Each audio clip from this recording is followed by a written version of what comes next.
esse tema de hoje, eu quero continuar naquela série em que eu estou compartilhando com vocês até que Ele venha. E aí eu diria que o tema seria então algo como servir uns aos outros até que Ele venha. E eu quero fundamentar esta palavra com vocês. O texto de fundamento está no Evangelho de Mateus, capítulo 24, de 45 a 50. Mateus 24, 45 a 50. Esse é um texto muito importante dentro do conteúdo de escatologia, mas eu não vou tratar nesta forma hoje.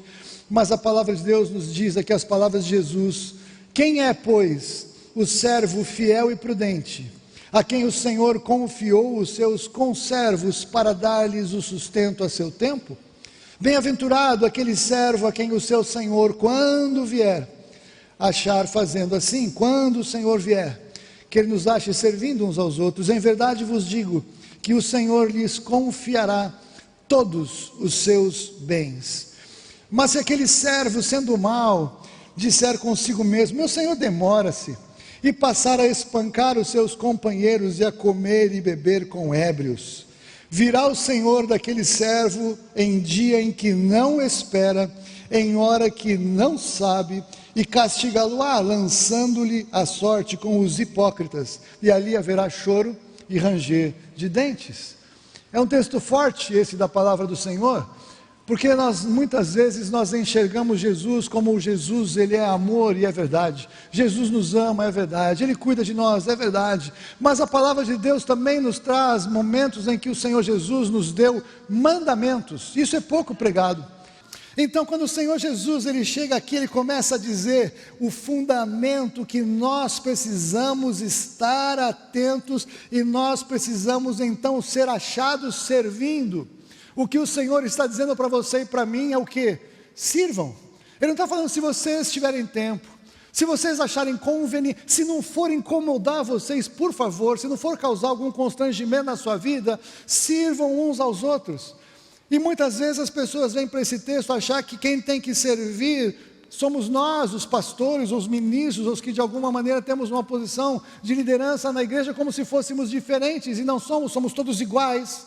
Nós não temos diferença alguma dentro da igreja, podemos ter dons diferentes, ministérios diferentes, mas somos todos conservos. Nós recebemos uns dos outros, nós ministramos uns aos outros. É isso que a palavra nos revela aqui. Eu vou ler mais alguns textos. Então você precisa entender que o Senhor espera que você sirva aos seus conservos, e é a melhor maneira de ser encontrado quando o Senhor vier, é ser achado fazendo assim, servindo uns aos outros. Como é que você pode servir uns aos outros? Você conhece textos da Bíblia, você pode compartilhar os textos que você conhece verdades espirituais, você pode compartilhar verdades espirituais que você conhece, você pode orar pelas pessoas que fazem parte aqui da igreja local. Essa é uma palavra para a igreja local, mas é uma palavra para o corpo de Cristo. Por que o Senhor quer que haja corpos locais, grupos locais? Porque nós nos conhecemos, porque nós andamos mais juntos, nós andamos mais perto, nós podemos acompanhar a vida um do outro, podemos saber o que está doendo na vida um do outro,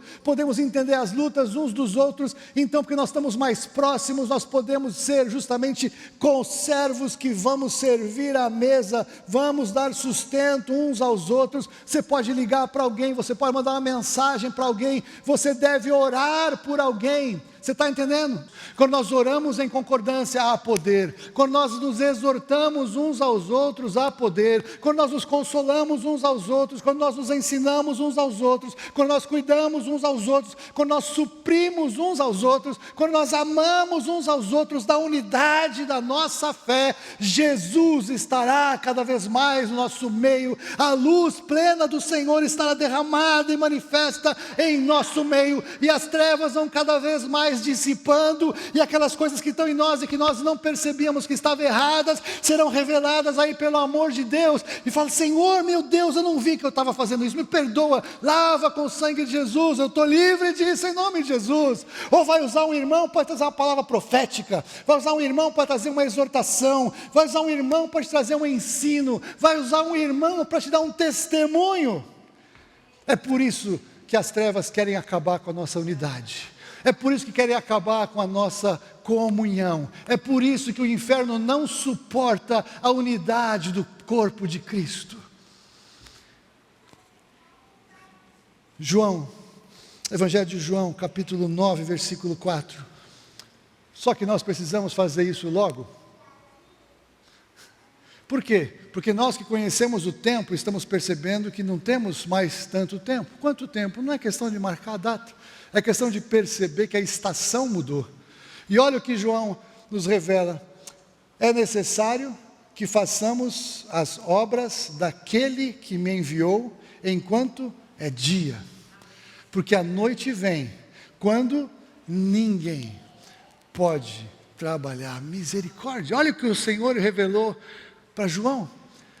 Nós somos comprados por alto preço para trabalhar para o Senhor, e nós temos que acelerar. Sabe por que nós temos que acelerar? Porque a noite vem, nós só podemos trabalhar enquanto é dia, porque quando chegar a noite, ninguém mais pode trabalhar. E eu confesso que essa frase me calou forte, porque nós estamos vendo, já existem muitos países que está proibido pregar o Evangelho, reunir, congregar, né? Vocês sabem disso, a gente lê, a gente se informa, né? Então veja, naqueles lugares os nossos irmãos não podem mais se reunir como nós nos reunimos aqui, porque o diabo não suporta a unidade do corpo. A noite já chegou lá de uma maneira que eles não podem trabalhar tanto assim quanto nós podemos, mas às vezes eles fazem trabalhos naquele lugar que nos envergonham, não é isso? Agora nós aqui, nós achamos que é bom a gente escolher: será que eu vou hoje me encontrar com os irmãos? Não sei, está tudo bem, estou cansado, estou com sono. Hoje, nós não entendemos a realidade que é quando a noite vem, de verdade, e a gente não conseguir mais fazer tudo que a gente acha normal, e a gente está tão acostumado. Aliás, na verdade, esse tempo, tem muita gente, eu já ouvi muitos pastores falando, as igrejas que abriram, que perderam muita gente da igreja. Sabe o que eu digo? Não perdeu ninguém que era da igreja. Tinha gente que era frequentador, tinha gente que era evangélico, mas pessoas que nunca se converteram a Cristo. Então, quando estava tudo bem, aleluia, glória a Deus, louvor, palavra de motivação, tudo bem, estão lá. Mas no dia que a coisa aperta um pouquinho, já não vão. O dia que tem outras opções e não é necessário, tem até uma desculpa: pastor, sabe por que eu não estou indo? Porque eu sei que é só 30% que pode ir. Se eu fosse, eu ia atrapalhar alguém de ir lá. Então eu não fui para ceder o meu lugar para outro. Você está entendendo a pegada? Nós temos que estar juntos, porque na nossa unidade nós somos fortes no Senhor. E aí, aqueles que têm essa revelação nestes dias, aproximam mais, porque é o Espírito Santo que faz, não é pastor que manda, o Espírito Santo une. E eu estou aproveitando para pregar essa palavra enquanto estamos fechados, enquanto não podemos ter culto aberto, porque eu não estou fazendo nada de carapuça para ninguém. Eu sei que tem gente que tem questões em casa, eu sei que tem gente que tem questões com filhos pequenos, eu sei tudo isso. A questão, não estou falando da exceção, eu estou falando qual é a regra. O que está no nosso coração de verdade? Vem à noite, quando ninguém pode trabalhar. Meu Deus, meu Deus. Por outro lado, Mateus 16, 27, e eu vou fechar com esse texto. Vou fechar com as palavras de Jesus, em Mateus 16, 27. Porque o Filho do Homem há de vir na glória de seu Pai, com os seus anjos, e então retribuirá a cada um conforme as suas obras. Queridos, nós somos salvos pela graça, mas nós somos salvos para obras. O Senhor nos salvou, o Senhor nos alcançou, o Senhor nos capacitou. Deus te deu dons, Deus te deu talentos, Deus te deu recursos, Deus te deu capacidades, Deus colocou um monte de coisa em você, preciosas e poderosas para Ele usar, para que você pegue todos esses recursos que Ele te deu, e você use na vida das pessoas que estão ao seu redor. Você é chamado para ser um abençoador, você é chamado para fazer a diferença na vida de pessoas. As pessoas que não têm a Cristo, você é chamado para pregar a salvação, você é chamado para viver uma vida que impacte as pessoas com a obra de Jesus em você. Você que já é de Jesus, você é chamado por Deus então para fazer as obras com os de fora, mas também para fazer as obras com os de dentro. A palavra de Deus diz que nós temos que fazer também este cuidado com os domésticos da fé, aqueles que fazemos parte do corpo de Jesus. Essa é uma grande prioridade nossa, cuidar daqueles que são de Jesus, cuidar uns dos outros, cuidar daqueles que o Senhor nos coloca para fazermos a diferença.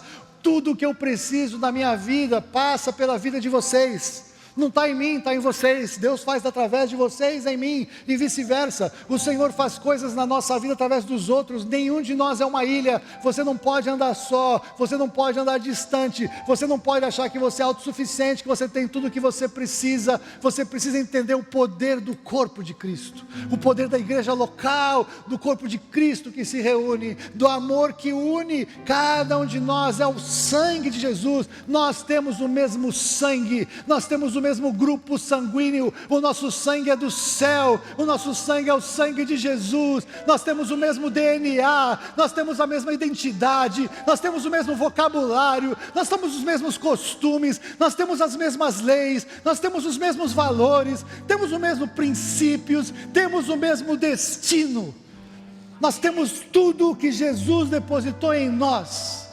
E você e eu somos chamados a compartilhar uns com os outros. Sabe por quê? Porque o Senhor, quando vier, Ele vai nos julgar segundo as nossas obras. Quem não tem Jesus, é uma tragédia ser julgado pelas suas obras, porque ninguém tem boas obras suficientes para pagar a salvação. A salvação é pela graça, por meio da fé e não de obras. Então, quando o Senhor Jesus vem julgar pelas obras as pessoas que não são dele, não tem esperança. Mas para nós somos salvos pela graça, por meio da fé, mas Ele vai cobrar de cada um de nós o que fizemos com o que Ele nos deu, quanto fizemos, como fizemos, porque Ele nos chama, como nós vimos, para as boas obras. Ele preparou as boas obras para nós andarmos nelas. Ele nos ungiu para nós manifestarmos a vida dele em nós. O que você e eu precisamos fazer é obedecer, é entender que Jesus nos dá ordens e nós precisamos obedecê-las. Nós precisamos entender que nós temos um papel a exercer, e ainda mais nesses dias em que vivemos, e que nós olhamos para frente e a incerteza está estampada, a dúvida está gritando, a preocupação de como planejar o futuro está afetando a todos. E nós que estamos em Cristo, nós podemos olhar e podemos falar: realmente eu não sei exatamente o que vai acontecer, eu não sei exatamente quando tudo isso vai acontecer, mas eu sei o que eu tenho que fazer hoje. A nossa vida com o Senhor é dia a dia. Nós não andamos ansiosos de coisa alguma, porque Ele nos manda agir assim. Então nós andamos em obediência. O que é para fazer hoje? Cuidar uns dos outros, servirmos uns aos outros, orar uns pelos outros, acompanhar a vida uns dos outros, estarmos perto, estarmos próximos, porque isso é ser corpo, isso é fazer parte. Essa é a vontade do Senhor Jesus para as nossas vidas, e isso é uma grande bênção para cada um de nós. Que como igreja local possamos entender isso. Nós temos que cuidar uns dos outros até que Ele venha. Quando Ele vem, a questão não é quando Ele vem, a questão é que nós temos que fazer isso, até que Ele venha, porque quando Ele vier, Ele quer nos achar fazendo isso.